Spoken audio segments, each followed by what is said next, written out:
Well, once again, welcome. Thanks for being here at H2O to worship and to hear from God together with us. As Tessa mentioned, some spring break trips just got back. By the way, I'm Matthew. I'm one of the pastors here. So we had a group down in Memphis. To my knowledge, only 2 or 3 people stepped on rusty nails while they were roofing.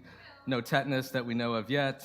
And then on our trip down to Panama City Beach, it's a really cool thing happened. You have to ask some of the staff or ask around to hear more about it. But the group got to be a part of helping lead someone to Jesus who was down there to party, which is the whole point. The whole reason we go down there is to meet people, share the gospel, and trust that God is out ahead of us and preparing people. And the story that I was told that just blew my mind was that someone who came to Christ through that trip actually is from Northwest Ohio, who was down there partying, and our group somehow stumbled upon them, shared the gospel.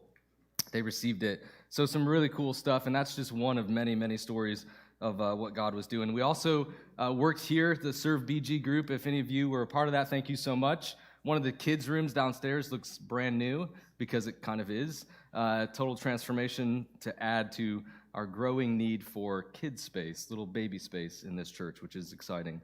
Would ask that you just continue to pray, especially for those students who went to Memphis and Panama City Beach. They poured out their time, their energy, their efforts, emotionally draining, it's spiritually draining, and just pray that as they come back and then it's right back to class here soon, that God would refresh them, would sort of refuel them so that they can continue to go and be bold in their faith in the days ahead. So that's all by way of intro. We are in this series that we started last week called Awaiting the King. We're taking basically like the month leading up to Easter to prepare our hearts for Easter, for the joy, the celebration, the wonder, the awe, the amazement of Easter. We're trying to sort of wrap our minds around that and ready our hearts for that. We know that these holidays, these major kind of Christian holidays, I think primarily of Christmas and Easter, right, they can kind of just come and go. And then at the end of them, we wonder, did I really even spiritually engage with what this season is all about, what this holiday is all about, or did it just sort of pass me by? And so what we're trying to do in this series is we're trying to enter into this larger story of Scripture by going back to the Old Testament prophets to hear in their words their anticipation for a Messiah, to hear in their words their hope for God's Messiah, to hear in their words their desperation for God to undo all the evil and all the sin of the world. And the hope is this, right, that as we hear their words, as we go way back in time, 1,000+ years, that we will find resonance with what they're saying, that their longings, their passions, their hopes, their sorrows, their dreams, their pains, those are ours too. And that their desire for the world's evil and injustice to be conquered is the same desire that fills our hearts today. And all of it, we know this, right? All of it points to the King who would and did come to redeem God's good creation. And so to put it simply, to put it in a sentence, our hope is that as a church in this series that we would hunger for Easter. We would hunger for the resurrection that we celebrate in Easter, and that we would be moved in worship of the King who accomplished it. And that's honestly what I'm going to try to do this morning via Isaiah 25. We're going to be there, Isaiah 25. This is not going to be a technical teaching with all sorts of neat little expository discoveries. If you know what that means, it's okay if you don't. They are there in multitudes. This passage is breathtakingly beautiful. It's astounding. But for that reason, because it is so beautiful, because it is so astounding, I don't want us to miss the forest for the trees. So, and us teachers do this, and I do it too. So you get your passage, you start thinking about it a couple of weeks out, maybe even a month out. You start reading the passage, you start meditating through the passage, journaling through the passage. I listen to it in my ears for the few weeks over and over again through a Bible app. And what I sensed from God in prayer as I did that, Isaiah 25, was, Matthew, just get out of the way. The passage just kind of preaches itself. It is so powerful. And I pray that we teachers always do that we get out of the way of the passage, but I'm just saying I felt a pronounced sense of it this time. And so we tweaked things a little bit. We just did one song at the front end. Today is a communion day, so we're leaving 3 songs at the back end to create space for us to reflect, to take our time in going to the Lord's table and communion, and just to position ourselves and give ourselves as much time to just be with God, to respond to his word and what we hear and what we see of him in this passage, okay? All right, let's get started. That was all intro. All right, I still remember reading C.S. Lewis's book, The Weight of Glory. Has anyone read this book? Show of hands. It's okay if you haven't. The Weight of Glory. Okay. The title of the book just captured me. The Weight of Glory. Sometimes, if you're like me, you just buy the book because you like the title, and you're like, I don't know if I'll read this, but it will look really good on my shelf. That's such an amazing title of a book. And what Lewis is doing in this book is he's wrestling with the fact that you and I, that humanity has been made in the image of God. And the weight of glory that he's wrestling with in the book is that you and I, in some mysterious way, bear the image of God, that we are not like any other creation among all the creation. We're different. We're unique, and he wrestles with that all throughout the book. But I think the older that I get, the longer I live this life, I find myself thinking of something a little bit different. I find myself thinking about the weight, not of glory, but the weight of our fall from glory. The weight, you might say, of our wickedness. The magnitude, the impossible to calculate sum of all that is, all that was, and all that will be wrong in this world. All the stuff that's messed up by sin. And not just messed up, but offensive, deeply offensive to God and his character. And I hope it's not because I'm becoming an old curmudgeon, although my friends tell me that that's happening at rapid speed. I hope, and what I sense that it is that sometimes the most painful things, the most difficult things come into clearer focus with age. And so I hope it's a sign of growing up a little bit. And this thinking, which I know is not cheerful. I know it's not cheerful, but it happens to me all the time. Happens when I drive past billboards advertising adult stores, a clever little title for what is actually something profusely evil and broken. A place where what is absolutely beautiful, the very creation of God himself, is being twisted and mangled into something that brings only death and captivity. It happens when I remember the profound patterns of dysfunction and despair that filled my wife Tiffany's work as a social worker right out of college, the kids that she served who knew nothing other than such brokenness. It's all they knew. Or when I remember the kids that I worked with as a probation officer while I was in college and right out of college, whose everyday lives and homes were filled with evil and nefarious things, and who often went out and did that same evil themselves. It happens when I think of the secret abuse, the years of secret abuse and cover-ups at the hands of leaders, sometimes pastors, some of them with huge followings, and the ways that the faith of their victims has been shattered into pieces, and many of them have rejected God. It happens when I open my monthly newsletter from International Justice Mission and I read about the horrors of modern-day slavery, of women and children who are tricked into and then trapped into working 16 hours a day in brothels and brick kilns.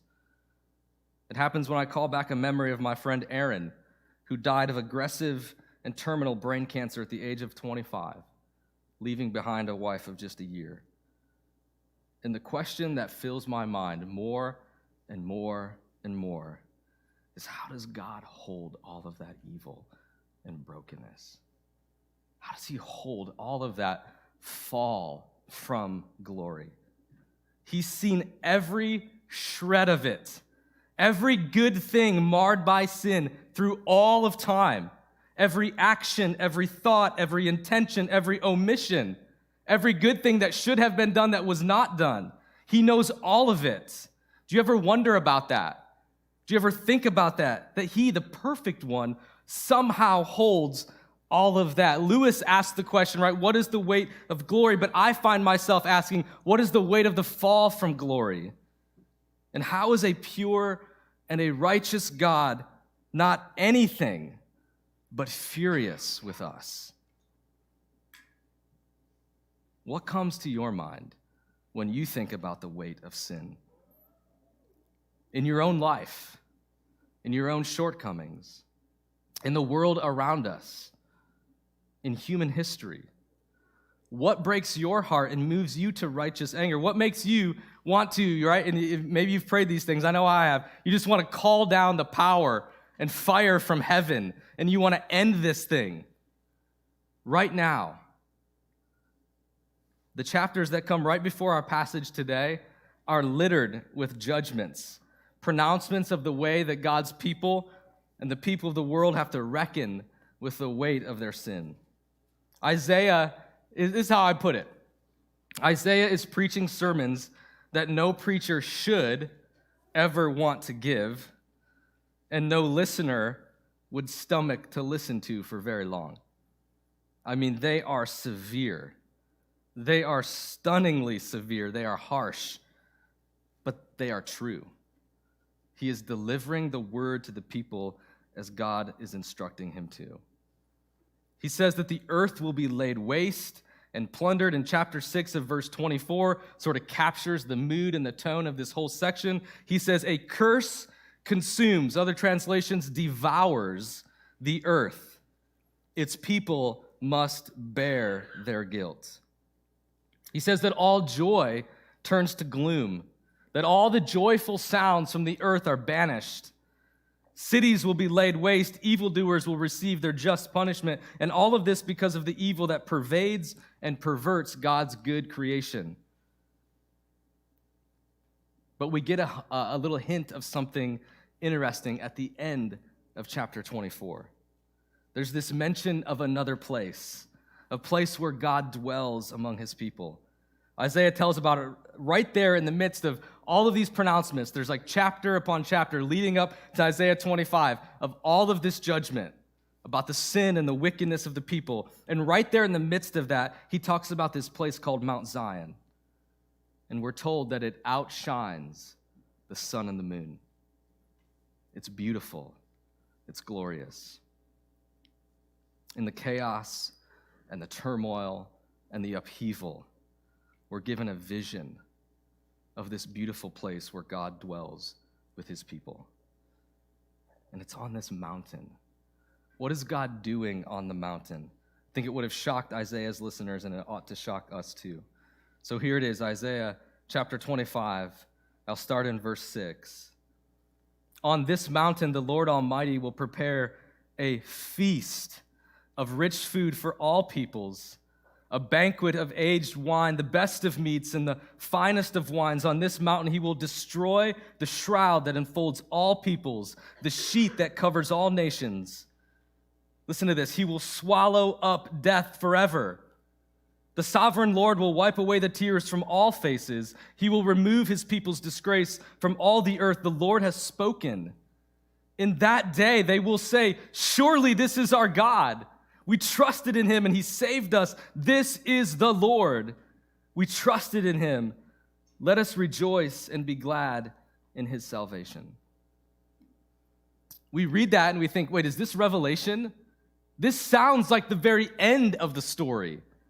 And that's what Isaiah is doing. He's giving us a vision of what something that is to come into the future. So let's be sure we're wrapping our minds around what is happening here. God is dealing with the evil that is destroying his people and his creation. He is bringing judgment upon those who perpetrate and to perpetuate such evil. But that is not all he is doing. That is not all he is doing. That is not all that he ever does. Isaiah holds out this vision of extravagant mercy, even as he proclaims judgment. And it's this vision of a day into the future, right? He says, in that day, meaning that it's not there yet. But in that day, and it would have made the listener long for that day. It would have made the listener want to wait in eager expectation for that day. And the vision is astounding. And that's why I sense this week, just get out of the way and just read the passage and comment on the passage, and let's worship because of the passage. The vision is of God inviting us to come and to dine with him. All peoples, people from every corner, every culture of the world come streaming into this holy mountain to sit at the table of the God who has himself prepared the feast. But it's not just a meal. It's a feast unmatched by anything we've ever tasted before. The best meats, the finest of wine, aged, well-aged, full of flavor. Wine gets 2 mentions in this passage. I'm just going to leave that there. You guys can think about what that might mean. Wine gets 2 mentions more than anything else, okay? The vision is this. We are being lavished with extravagance, with no restraint. We are being lavished without restraint. This mountain is a city, and it's a place unlike any other place we've been. The weight of sin is not in this place. The shroud, it says, that has enveloped, that has covered, been a canopy over the whole world, is removed. The temptations, the twisted ambitions, the selfishness, the self-righteousness, the tendency that we have to forget God, or worse, to knowingly defy him, all of it is vanished. We are utterly and thoroughly as glorious as we were made to be at the very beginning. And in this city, death itself has been destroyed. The greatest enemy, the one that has prevailed throughout every generation, the one that haunts and terrifies even the strong among us today, has no place in this city. Every sorrow, every wound, every pain healed. How could they not be healed? It's the very hand of God who wipes the tears away. Every shame, every insecurity, every lie that we've believed, every sin, every struggle that has held us captive is banished. And we breathe nothing but the air of immortality and beauty and glory. That's the vision that Isaiah holds out for the people in the midst of their wildly sin-stained world.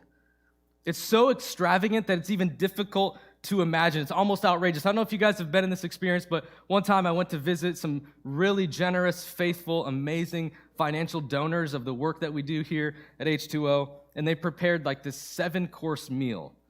And with each course that went by, there may have been a wine pairing. I don't know. I can't remember. Just joking. There was little itty-bitty bits of wine with each of the 7 courses of the meal. And as it went on, I kept feeling more and more uncomfortable by how extravagantly I was being treated.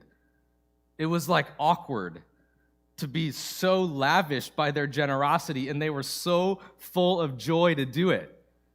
And I thought I was gonna love it, but by the end of it, I was like, this is too much. Y'all are too nice. I don't know if I like this. Can I just go home now? Right? It's uncomfortable. It pushes us beyond the boundaries that we draw around the kindness of God. You might be thinking, okay, McClure, you're just exaggerating a little bit up here. Maybe you're just kind of spinning it, taking some liberty in how you're interpreting and preaching this passage, and I wrestled with that, honestly, as I was preparing these last couple of weeks, and here's what I saw. Look at who it is who is initiating this vision. Look at who it is who's doing this. God prepares the feast. God destroys the canopy of sin. God swallows up death. God wipes away the tears, and God removes our shame. And that's why verse 9, which comes at the end of this beautiful vision, reads like this exclamation point. This is our God. This is his salvation. This is his desire, his joy, his pleasure, his glory. He is not forever furious. He is not reluctant in giving redemption. He's extravagant. It's our hope. It's the sum of our deepest longings. It's the vision of the resurrection age, the very thing that the Easter season points us to. And I'm sure it gripped the hearts of God's people who heard it, who had it passed down to them throughout every generation, who waited centuries, wondering when or if this vision would come to pass. Many years later, this vision of a heavenly banquet, it would have lived in the hearts of the people at the wedding at Cana The story told in John chapter 2, the ones who, when the wine ran out, they heard Jesus say, "Fill those jars with water." And then were amazed when somehow that water turned into wine. And not just any wine, fine wine, aged wine, better than any wine they had had that night. I wonder when it hit them that they were experiencing a glimpse of Isaiah 25. I wonder when it hit them, because they most certainly were.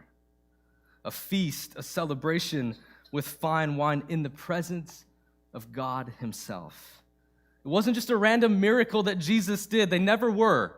It wasn't just a random miracle. It was a foretaste of the banquet of Isaiah, and that's why John calls it Jesus' first sign of his glory. The vision of God wiping away the tears and swallowing up death would have lived in the hearts of those who laid the dead body of Lazarus in a tomb. Do you remember that story? Jesus' friend, Lazarus. His friends who called for Jesus and then who blamed Jesus for not coming soon enough, only to hear him say, "Roll back the stone." Roll it back. Whose nostrils, when that stone would have been rolled back, were filled with the stench of an already decomposing body, who watched as Jesus wept over the dead body of his friend Lazarus, only to hear him say in a loud voice, "Lazarus, come out." I wonder when it hit them that they were experiencing a foreshadowing of Isaiah 25, because they most certainly were. That the God who would one day destroy death forever was in their presence right there with them, bringing a dead man back to life with nothing but his words, giving them a glimpse of the boundless power he has, the power that will one day vanquish Satan and decimate death forever. This vision of God removing the disgrace from his people, I wonder if it lived in the heart of the woman who was bleeding for years and years and years, who endured unimaginable physical, social, and emotional trauma, who saw something in Jesus, who knew something of his power, and who reached out to touch him, and who was instantly healed. When did it hit her? When did it hit the people around her that they were witnessing Isaiah 25, the removal of the disgrace of my people? Everywhere Jesus went, in everything that he did, he revived the hope of Isaiah 25, the dream that almost certainly would have been fading in the hearts of God's people was coming alive all over again. But how would death be destroyed?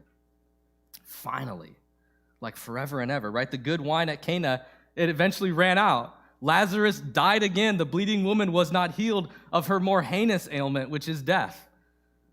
We're longing to be made new. And not just us, but all of creation. Everything echoes our need to be set free from the curse of sin. We read that all throughout the book of Romans, but we don't just read it. We feel it. We feel it in our gut, in our bones. I wonder when it hit you, or if it has yet, that death lost its power when God himself endured it. Has that hit you? When our God experienced the full, consummate weight of all the evil and all the wickedness and all the brokenness and all of the weight of our fall from glory. When the one who knew no sin was made sin that we might be and become the righteousness of God. Has it hit us that no goodness of our own can cause the power of death to flinch? That our only hope is in the eternal one who gave up his life on a cross, the hands of those he fashioned with his own hands.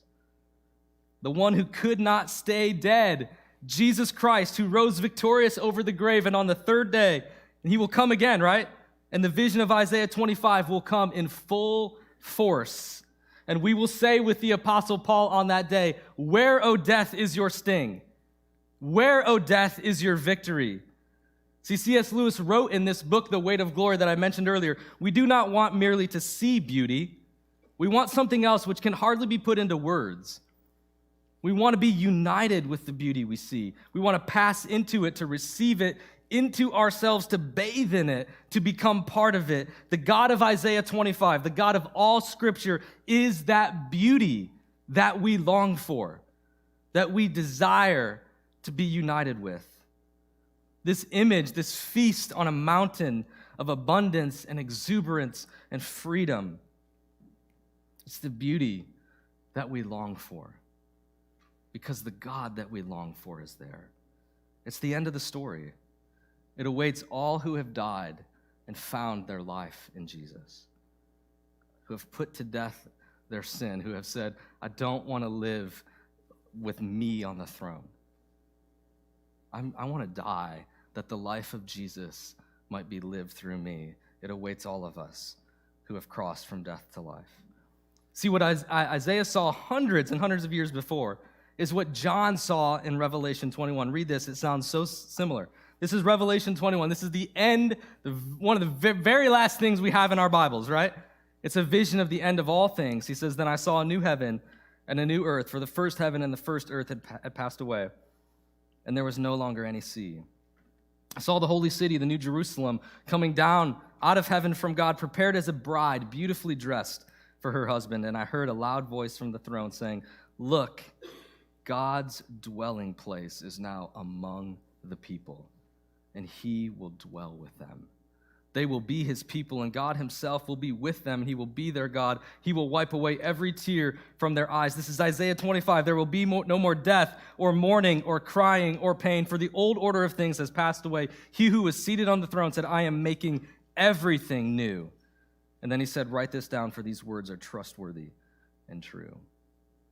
The God who throws the banquet that never ends is the God who came to be with us. The God who will come back to be with us. He will dwell among us. We will rise and have resurrected bodies and live in a restored creation, and we will dine at the table of our King for all of eternity. How is that possible? How is it possible that the story is that good? That the ending of the story could really be that good for you and me? Here's why: because it's God's desire. It's his joy, it's his pleasure, and it's his glory. The question becomes for us, is it ours too? Is it ours too? Do we long for this day? Do we stir and do we stoke our longing for this day? And do we dream of how we could live into this eternal reality more and more? The weight of our fall from glory, guys, it is enormous.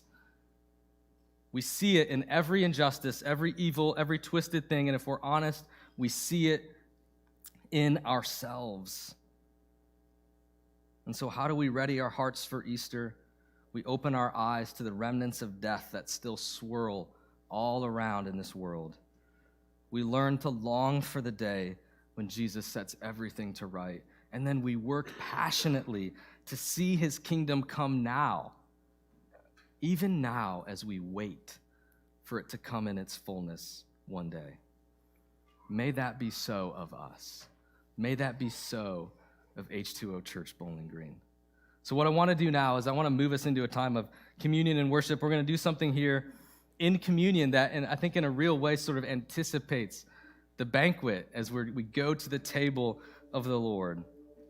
Paul said that whenever you eat this bread and you drink this cup, you proclaim the Lord's death until he comes again. We are remembering the marvelous love of God that held Jesus on the cross and the astounding power that raised him from the dead, and we're remembering our waiting for his return, for that banquet without end. So what I'd like to do to lead us into this time of worship is I'd like to just read Isaiah 25, verses 6 and 9. I'm going to invite you to stand here in a second, invite you to close your eyes and simply to hear the words again. I'll give maybe 30 seconds to a minute of silence to prepare ourselves, and I'm just going to read the passage, and that's how we'll move into a time of worship, okay? So what I would ask you to do is anytime in these last three songs, as you feel led, go to the back. We have tables, multiple tables here in the back, and grab one of the little cups, and you peel back the top layer, and you take the bread and remember the body of Jesus that was broken for you. Then you peel back the next layer, and you take the juice, and that represents his blood spilled for us. if you've not turned to Jesus in repentance, if you're not sure if you've crossed from death to life and you sense God moving you and stirring your heart in that direction, I would just ask you, would you tell someone that you came with? Would you come talk to me or a staff member or somebody you know in this church, and would you share that with them? We would just love to pray with you. We'd love to hear what God might be stirring in you. And so would you stand now, and we are going to read Isaiah chapter 25 after just a brief moment of silence.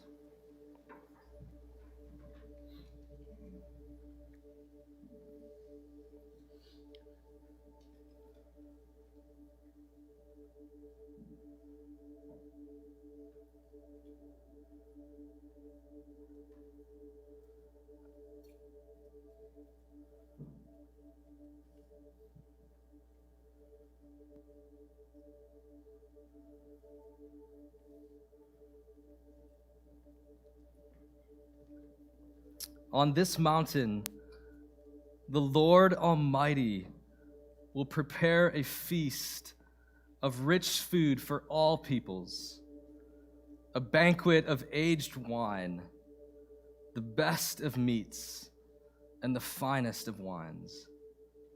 On this mountain, he will destroy the shroud that enfolds all peoples, the sheet that covers all nations. He will swallow up death forever. The sovereign Lord will wipe away the tears from all faces. He will remove his people's disgrace from all the earth. The Lord has spoken. In that day, they will say, "Surely this is our God. We trusted in him and he saved us. This is the Lord. We trusted in him. Let us rejoice and be glad in his salvation." Would you stand to worship and take communion?